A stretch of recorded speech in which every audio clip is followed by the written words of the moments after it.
I wanted to go through the joint creation tools in Maya. They're not really covered in the main rigging tutorial, so I just wanted to create an extra one just to go through that process for those that need the review. You're going to create the joints using the joint or create joints tool, which is in the skeleton menu. And I'm going to start with the legs, and from the side view I'm just going to start clicking and dropping points. I can also click and drag points to interactively place them.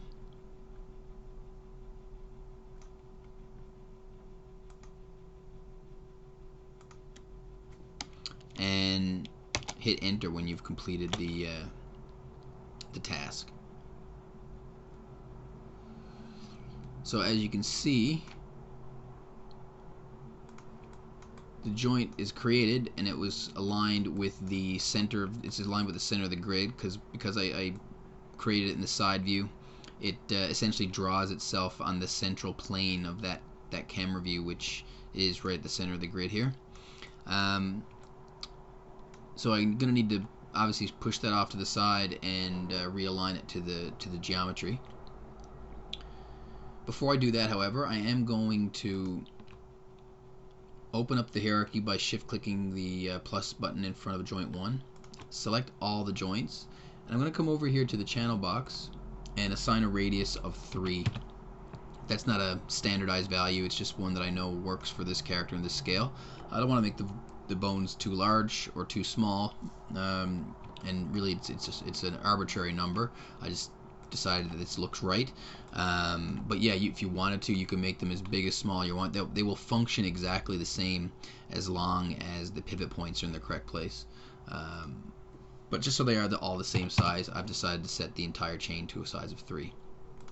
I'm also going to pause it and take a couple of seconds to label these joints, and then I'll come back from there. Okay, so I've got the joints labeled. The reason I wanted to take the time to do that is because there's a function in the mirror tool, which we're going to look at in a second, that I wanted to show you, and with the naming I can do that pretty easily. So first I want to move this over to the side. I'm going to do that from the front view and just fine-tune the placement of my joints.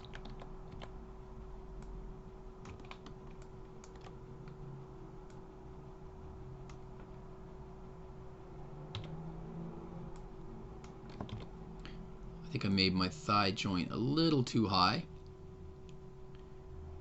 So if you want to adjust them after the fact, quite simply, hit the insert key. That'll activate pivot mode, and that allows you to slide the joints along their current axis. Now the reason why I should mention they are aligned perfectly, it's actually because of the tool I had active when I entered pivot mode. For example, if I had the move tool active, the default mode of the move tool is set to world mode. So if I have a world mode tool active when I enter pivot mode, it's going to give me a world mode gizmo. So you can see it's not aligned with the bones.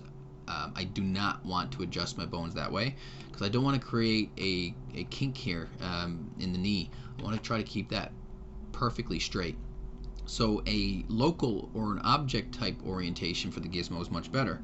So yes, I could change the settings of the move tool to be in object mode, but if I use one of the tools that's already in object mode, which rotation for example is object mode by default, if I enter pivot mode with that tool active, then it is aligned to the bone and it's going to use that object space. So that's a better way to position the bone. So now if I go to the side view, for example, if I feel like the knee's in the wrong place, as long as I slide it in only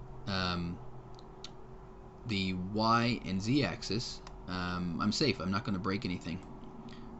So you can see I can just slide that, or sorry, that's the Y and X axis, not Y and Z. But yeah, I can slide it in that plane, and I can go crazy from this view, being confident that I'm not accidentally building a bend in because I know I'm moving locally or in object mode. So again, the insert key will toggle pivot mode based on the tool's space, world space or object space. So now that I've got my knee in position and the thighs better, I think the ankle looks good as well. At this point, I'm ready to mirror this joint to the other side of the grid to get the opposite. One thing I do want to mention before I mirror it, normally before I even consider mirroring, I would go through the process of making sure the joint axis orientations are set up properly. And right now I'm just using the defaults.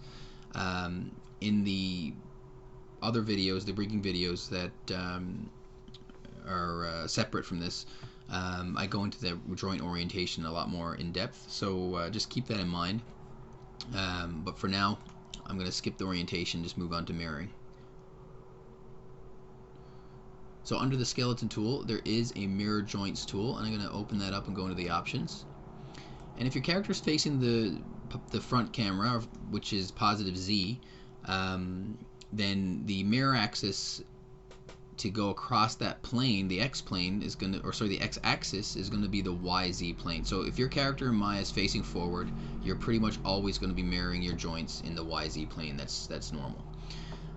The other thing, and this is why I labeled the bones, this has a search and replace function just like a word processor does, and I've got it set to search for any bone with the name left, or the prefix left, and wherever it finds that, replace it with right, so that way it'll automatically label the other joint chain properly. So with the root bone selected, I'm just going to hit mirror. It'll automatically mirror the entire chain with the children and everybody else intact. You don't have to select them all to do that. And yeah, you can see everything's been relabeled. It's mirrored perfectly across the center of the grid. And yeah, that's pretty much it for the leg chain. So next I'm going to create the spine. I'll also do that from the side view with the same tool. So skeleton, create joints, and I'm just going to start here at the pelvis and work my way up through the root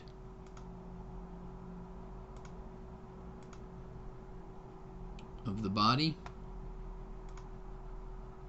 Got the neck here and the head as well. And then just like the other chains, hit enter when you're complete. Same thing as I did before. I'm going to shift click on the hierarchy of joint 1 to open it up, select them all, and I'm going to make them the same 3 radius again. And I'm going to take that, I'm going to use the insert tool to snap the pivot point for the hip at the same central position as the thighs. So I'm going to hit the insert tool. First I'll pivot, or I'll snap the height. I'm going to hide the geometry for a second to do that without accidentally snapping to it. And I'm just going to, with that selected and my height axis or my X axis pre-selected, I'm going to hold down the V key for point snap and middle click on one of the thigh bones. I'm going to do the same thing front to back, middle click with the V key depressed, and that, if I look at the side view now, you can see that that bone is lined up perfectly with the hips, which is a bit nice and clean. And then I'm going to use the pivot mode to adjust the position of the rest of the spine joints, and I should be doing that based on what I see in the character. And I do want to try to make them relatively evenly spaced.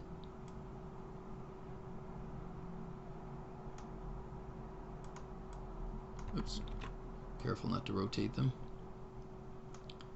And I think that's about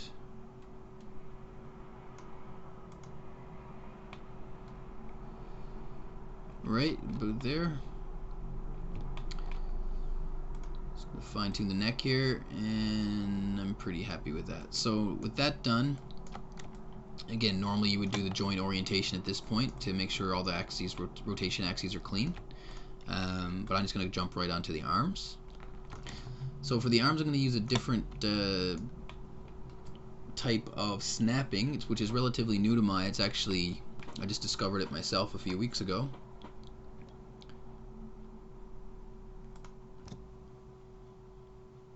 Which will this button right here in the snapping toggles. So what this is going to do is going to snap to the projected center of the geometry that you're clicking on. So it'll essentially just kind of draw a straight line through the geometry wherever I click, and tries to calculate the center points or the center of mass of that piece of geometry. So hopefully it'll do a pretty good job in lining up with the arm.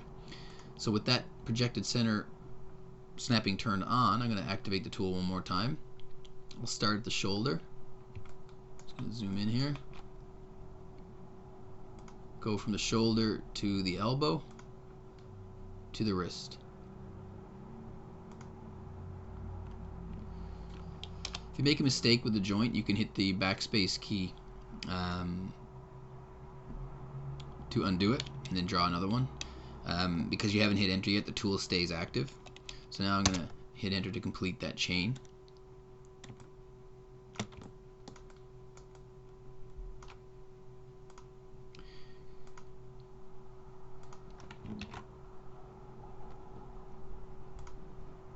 Again, it's very important that these stay straight in relationship to each other. So sometimes what I do here, just to confirm that, I'm going to zero out the orientation values of that joint. That ensures that it's straight, and then it's going to rotate it back into place to get it back where it needs to be in the arm. Sometimes when you're using snapping, it might look straight but just be off by a couple of degrees, and even a couple of degrees can make a huge difference later on.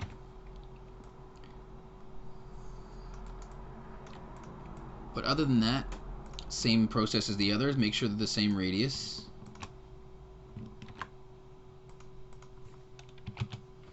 And normally, again, you would label them, make sure the orientation is correct, and then one last time mirror them.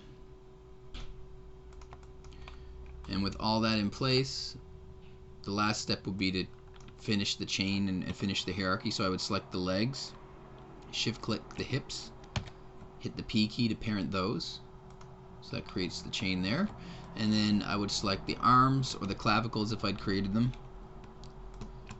shift click the spine, hit P, make that connection, and then you've got a complete hierarchy built in segments. So that pretty much covers the review I wanted to do of the joint tools and some of the, again, processes you should follow when creating them. Again, if you were to graft on fingers, helper bones for ribs or clavicles, anything like that, you would just use the same tools and graft them into this hierarchy.